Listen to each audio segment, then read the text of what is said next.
दिल्ली विधानसभा चुनाव 2025 के लिए अभी से ही हर एक दांवपेच खेला जाने लगा है।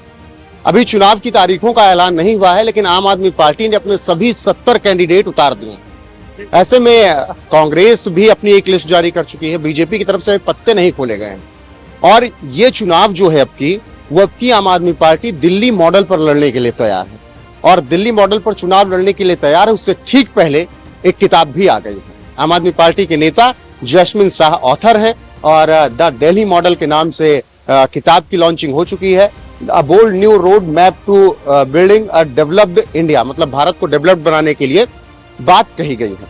अब इस किताब में क्या है, द दिल्ली मॉडल में क्या कुछ है, इस किताब में बताया गया है कि अरविंद केजरीवाल की सरकार ने क्या कुछ काम किए 2013 से लेकर अभी तक और किस तरीके से शिक्षा को लेकर, स्वास्थ्य को लेकर, मोहल्ला क्लिनिक को लेकर काम किया है आम आदमी पार्टी सरकार ने। तो इसी आधार पर अब की दिल्ली का चुनाव लड़ा जाने वाला है। ऐसे में आइए इस कार्यक्रम में दिल्ली के पूर्व मुख्यमंत्री अरविंद केजरीवाल ने क्या कहा और इसके अलावा ऑथर जैस्मिन शाह ने क्या कुछ कहा, सब कुछ आपको विस्तार से बताते हैं। सबसे पहली चीज, ये जाति के नाम पे चुनाव लड़ते थे, धर्म के नाम पे चुनाव लड़ते थे। अभी भी जब हम आपस में चर्चा कर रहे थे दिल्ली में, आज हमने सारी टिकटें अनाउंस कर दी हैं हमारे कैंडिडेट्स की। हम टिकट्स अनाउंस कर रहे थे तो हमारे डिस्कशन में कभी भी ये नहीं आता कि ये फलानी सीट जो है ये इस जात की है इसलिए इस जाति को दे दो, उस जात की है इसलिए उस जाति को दे दो। हमारी केवल परफॉर्मेंस के बेसिस पे हमारी टिकटें बांटी जाती हैं। केवल ये देखते हैं कि कौन काम कर रहा है, किसको जनता पसंद कर रही है, कौन काम नहीं कर रहा, किसको जनता, केवल और केवल गवर्नेंस के बेसिस के ऊपर। तो गवर्नेंस के बेसिस पे चुनाव लड़े जा सकते हैं और चुनाव जीते जा सकते हैं, ये हमने इस देश के अंदर साबित करके दिखा दिया। पहले कहते थे नहीं, धर्म के नाम पे चुनाव लड़े जाते थे और यही कारण है कि दिल्ली के अंदर अब इनकी पोलराइजेशन की पॉलिटिक्स नहीं चलती। पिछले चुनाव में 2020 में इन्होंने कितना शाहीन बाग करने की कोशिश की, लेकिन स्कूल और अस्पतालों ने शाहीन बाग को हरा दिया। बहुत बड़ी बात है। इनके इतना शाहीन बाग करने के बाद भी 70 में से 62 सीट आई है, केवल 8 सीट ले पाए दिल्ली के अंदर। तो सबसे इंपॉर्टेंट चीज तो है कि मूलभूत समस्याओं को, जनता की मूलभूत समस्याओं का ध्यान देना। और ये हम कुछ तो अच्छा कर ही रहे होंगे क्योंकि जनता को पसंद आ रहा है जो कुछ भी हम कर रहे हैं। 3 बार तो दिल्ली में चुनाव जीत चुके, अब चौथा चुनाव है, उसमें भी जनता कह रही है कि सरकार तो आम आदमी पार्टी की बनेगी, 2-4 सीट ऊपर नीचे ना हो जाए, पर अब चौथी बार सरकार बनाने जा रहे हैं हम दिल्ली के अंदर। दिल्ली के पूर्व मुख्यमंत्री अरविंद केजरीवाल ने बुक की लॉन्चिंग पर विरोधियों पर करारा प्रहार करते हुए उन पर जमकर हमला बोला और ये ऐलान कर दिया कि दिल्ली में आपकी चौथी बार सरकार बनने जा रही है। इसके अलावा द दिल्ली मॉडल के लेखक जैस्मिन शाह ने बताया कि द दिल्ली मॉडल की जरूरत क्यों पड़ी और इस किताब में क्या कुछ खास है। देखिए, दिल्ली मॉडल कोई कहानी नहीं है, दिल्ली मॉडल हकीकत है। दिल्ली के लोगों के जीवन में जो मूलभूत बदलाव आए हैं वो कहीं ना कहीं रिकॉर्ड करना जरूरी था। पिछले 10 सालों में दिल्ली के लोग जानते हैं कि आज दिल्ली के सरकारी स्कूल देश भर के सारे सरकारी स्कूल से बेहतर है, दिल्ली के प्राइवेट स्कूल से बेहतर है। यहाँ के मोहल्ला क्लिनिक, हॉस्पिटल्स बहुत ही शानदार तरीके से काम करते हैं, बिजली, पानी, सारी चीजें ठीक हुई है। तो ये कैसे हुआ? ये एक जो परिवर्तन 2015 में आम आदमी पार्टी को जिताकर लोगों ने चाहा था, तो उसकी रियलिटी क्या है, तो यही मैंने एकदम एक पॉलिसी फैक्ट्स के साथ ये किताब लिखी है और मैं उम्मीद करता हूं कि ज्यादा से ज्यादा लोग इसे पढ़ें। चुनाव से ठीक पहले लाई गई है, विपक्ष पूछेगा नहीं कि बताने की जरूरत पड़ गई किताब के जरिए अब क्या काम किया है।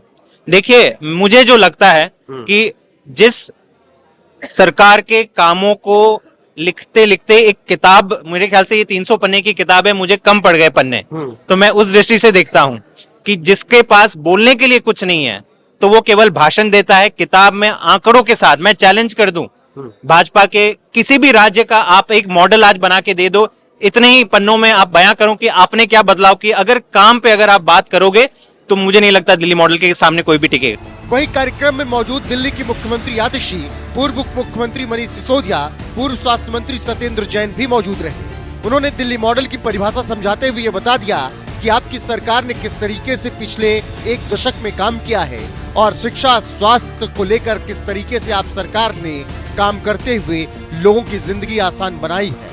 ऐसे में अब एक बार फिर से 2025 में चौथी बार आपकी सरकार आने वाली है। इसके अलावा कार्यक्रम में आने वाले लोगों ने भी दिल्ली मॉडल की तारीफ करते हुए आम आदमी पार्टी सरकार के कामकाज को गिना दिया और बताया कि किस तरीके से लोगों की जिंदगी आम आदमी पार्टी ने दिल्ली में आसान बना दी है। फिलहाल सुनिए क्या कुछ लोगों ने कहा है और इस खबर पर आपकी राय क्या है, कमेंट में जरूर बताइए।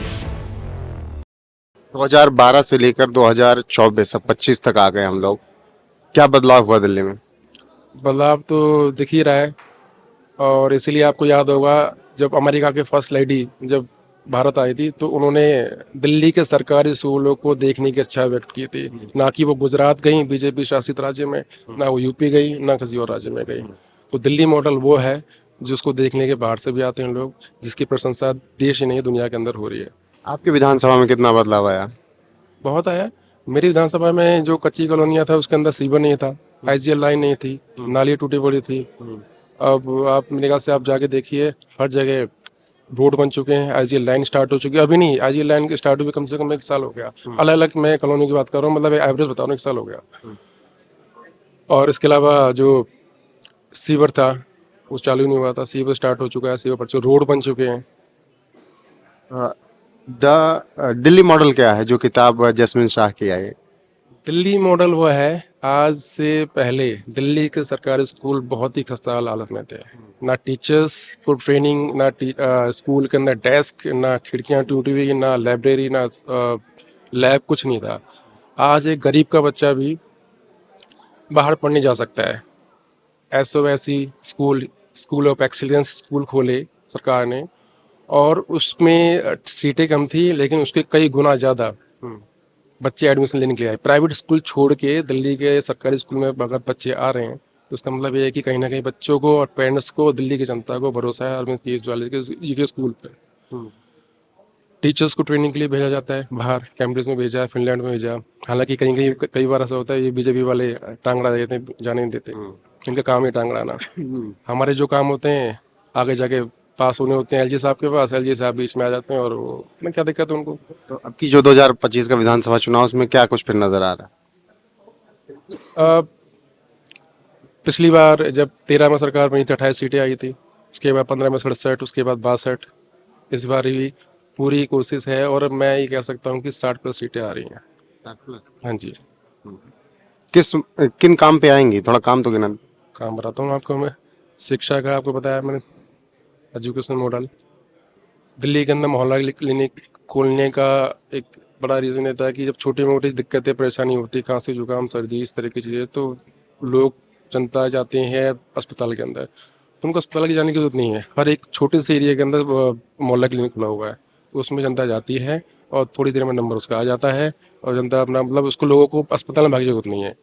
इसके अलावा पानी की बात है, 20,000 पर लीटर पानी सरकार मुहैया करा रही है और जहां अगर कहीं कोई दिक्कत है, समस्या है कुछ जगहों पर, तो वहाँ टैंकर की व्यवस्था भी कर रखी है, लेकिन वो भी बहुत जल्दी सॉर्ट आउट हो जाएगा। बिजली 200 यूनिट बिजली पूरे देश के अंदर। कहीं पे यूपी में जाओगे तो मेरे कुछ रिलेटिव रहते हैं, मैं खुद यूपी का रहने वाला हूँ, पूछता हूँ मैं ताऊ जी को और चाचा जी को, पूछते हैं जी बेटा 6 से 7 हज़ार बिल आ रहा है। दिल्ली के अंदर जीरो, मेरा खुद का जीरो आता है, मैं आपको दिखा भी सकता हूँ। तो ये तो हो गई बिजली की, पानी। उसके बाद हॉस्पिटल, अस्पताल के अंदर इस टाइम या 15 से मान लो साफ सफाई की व्यवस्था हो, डॉक्टर्स की व्यवस्था हो या किसी भी चीज़ की व्यवस्था हो जहाँ पर जो हमारे पेशेंट हैं उनको किसी तरह दिक्कत ना हो। मतलब हॉस्पिटल खोले जा रहे हैं और व्यवस्था, मतलब पब्लिक को कोई दिक्कत नहीं इस टाइम। तीर्थ यात्रा जैसे हम बड़े बुजुर्गों को ट्रेन में बिठा के सारा सरकार उठा रही है सारा खर्चा, चाहे वो नॉर्थ में भेजना हो, चाहे साउथ में भेजना हो, चाहे ईस्ट में भेजना हो, ये सब चीज़ें हैं। इसके अलावा डोर टू डोर स्टेप जो डिलीवरी वाली सर्विस थी, चाहे उसमें कोई भी सर्टिफिकेट बनवाना हो तो वो सर्टिफिकेट घर पे आके बन सकते हैं। तो उस तरह की काफ़ी सारी चीज़ें हैं। एक जो फरिश्ता स्कीम लॉन्च की थी, फरिश्ता स्कीम का मतलब ये था कि अगर किसी का एक्सीडेंट रोड पर हो जाता है तो उसको हम ये नहीं कि हम कोई सरकारी अस्पताल ढूंढेंगे आसपास, तो उसका अगर प्राइवेट हॉस्पिटल में लेके जाएंगे तो वहाँ भी उसका इलाज मुफ्त होगा। बहुत बहुत धन्यवाद। चीज़ें हैं तो वो सरकार ने की है और चौथी बार फुल मेजोरिटी के साथ, प्रचंड बहुमत के साथ अरविंद केजरीवाल जी वापस आ रहे हैं। बीजेपी जितनी भी टांग डाले इनका कुछ होने वाला नहीं।